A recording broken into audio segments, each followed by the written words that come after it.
Hai, perkenalkan, nama saya Berarti Momongan, jurusan Sastra Inggris, NIM 2009111020025, MK Bahasa Indonesia Profesional, materi pembelajaran BIPA. Gurindam adalah jenis-jenis puisi yang terdiri dari dua larik dengan rima atau bunyi akhir yang sama. Ada pula yang menjelaskan gurindam sebagai puisi yang disusun oleh dua baris perkataan yang menjadi peribahasa atau pepatah. Pesan yang disampaikan dalam gurindam adalah nasihat, sehingga pesan sering dianggap sejenis kata mutiara. Ia ditulis di halaman buku atau ditempel di dinding sebagai penghias. Kadangkala gurindam diucapkan para tetua desa pada acara tertentu sebagai nasihat. Mereka menganggap bahwa nasihat seperti itu patut disampaikan dengan diresapi. Perhatikan contoh gurindam berikut.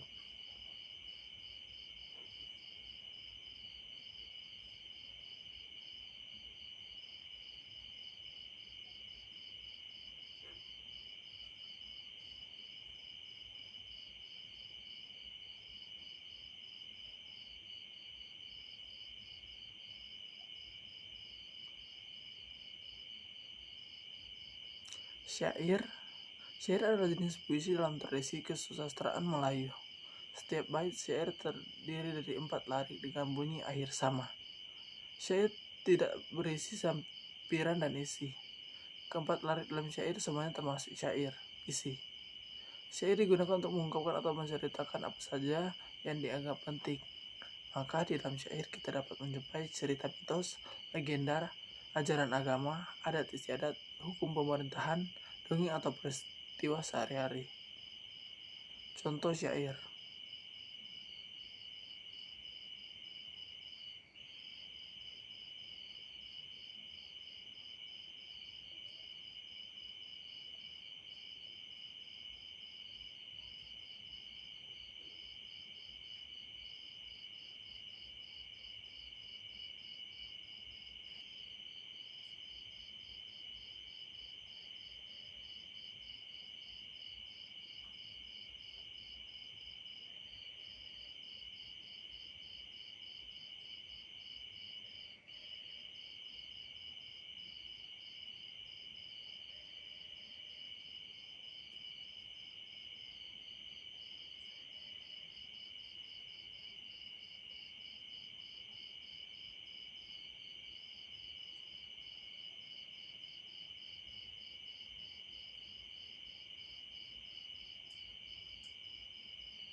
Pantun adalah salah satu puisi tradisional Nusantara.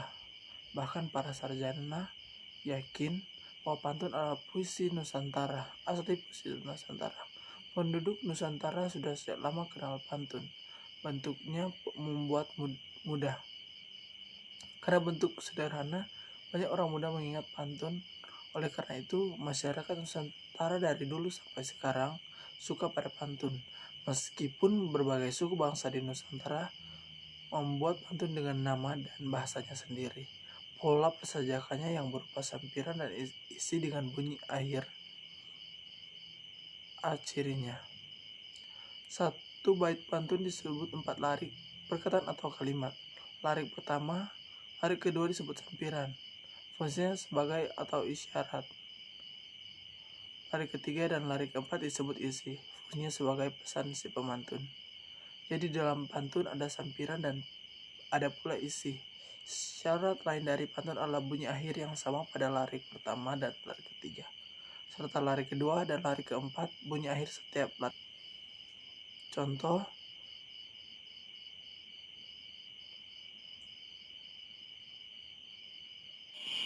buah mangga berupa-rupa banyak jenisnya, manis rasanya, ibu pengajar BIPA orangnya cantik, baik hatinya. Dimanapun dalam situasi apapun, orang dapat membuat pantun, tujuannya untuk memberi nasihat, hiburan, selingan, atau sekadar bermain-bermain. Oleh karena itu, tidak sedikit pula pantun yang dibuat untuk menyampaikan sesuatu yang lucu. Pantun seperti itu disebut pantun jenaka. Balai Pustaka. Balai Pustaka didirikan oleh pemerintah kolonial Belanda pada tahun 1908.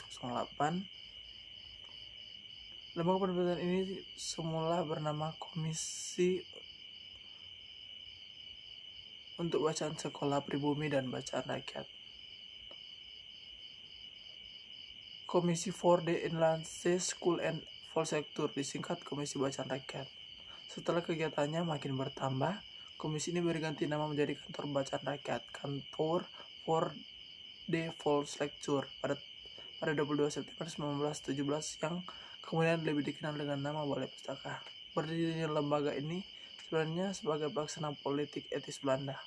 Tujuan utama Belanda mendirikan Balai Pustaka adalah untuk membendung pengaruh bacaan yang diterbitkan pihak swasta. Dr. D.A. Brinkes, Direktur Balai Pustaka, menyebut para penerbit swasta itu sebagai saudagar kitab yang kurang suci hatinya. Penerbit tidak bertanggung jawab agregator dan karya-karyanya sebagai bacaan liar. Dengan pengawasan yang sangat ketat untuk menjalankan politik kolonialnya, Balai Pustaka melalui novel-novel yang diterbitkannya berhasil menyebarkan pengaruhnya ke dunia pendidikan. Terbentuk citra image Belanda sebagai bangsa yang akan mengangkat derajat bangsa terjajah. Pemerintah kolonial Belanda dicitrakan sebagai pembimbing proses pembelandaan di wilayah jajahan. Begitulah peran aktif Balai Pustaka telah berhasil membuktikan karya-karya sastra terbitan lembaga itu sebagai bacaan kaum terpelajar. Ada beberapa faktor yang menyebabkan kesusastraan Indonesia berkembang mengikuti ideologi kolonial. Pertama, Belanda tidak mengakui keberadaan karya-karya terbitan swasta yang dikatakan sebagai bacaan liar.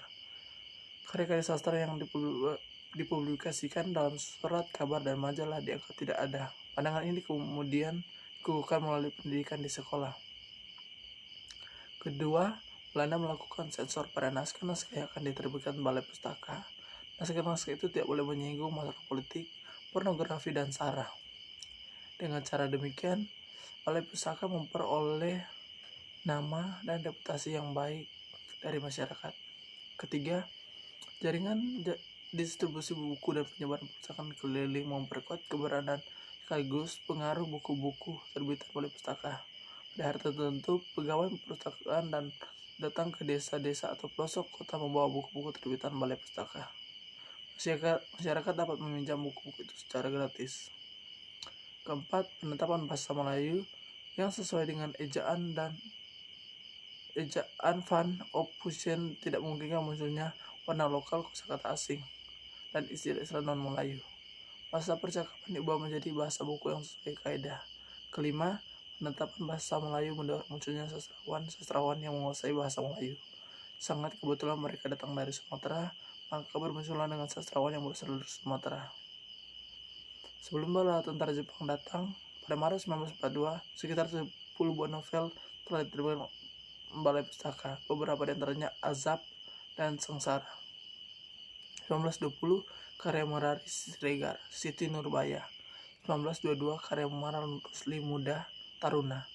1922, karya Muhammad Kasim, Asmara Jaya. 1928, karya Adi Negoro, Sengsara Bawa Nikmat. 1928, karya tulis Sultan Sati, Salah Asuhan. 1928, karya Abdul Muiz, Layar Terkembang. 1937, karya Sultan Takdir, Alis Jahbana. Sejak bulan Maret 1942 sampai Agustus 1945, Balai Pustaka berada di bawah pengawasan pemerintah penduduk Jepang. Setelah Indonesia merdeka 17 Agustus 1945 sampai sekarang, Balai Pustaka menjadi penerbit milik pemerintah Republik Indonesia. Itulah materi pada saya, diucapkan terima kasih.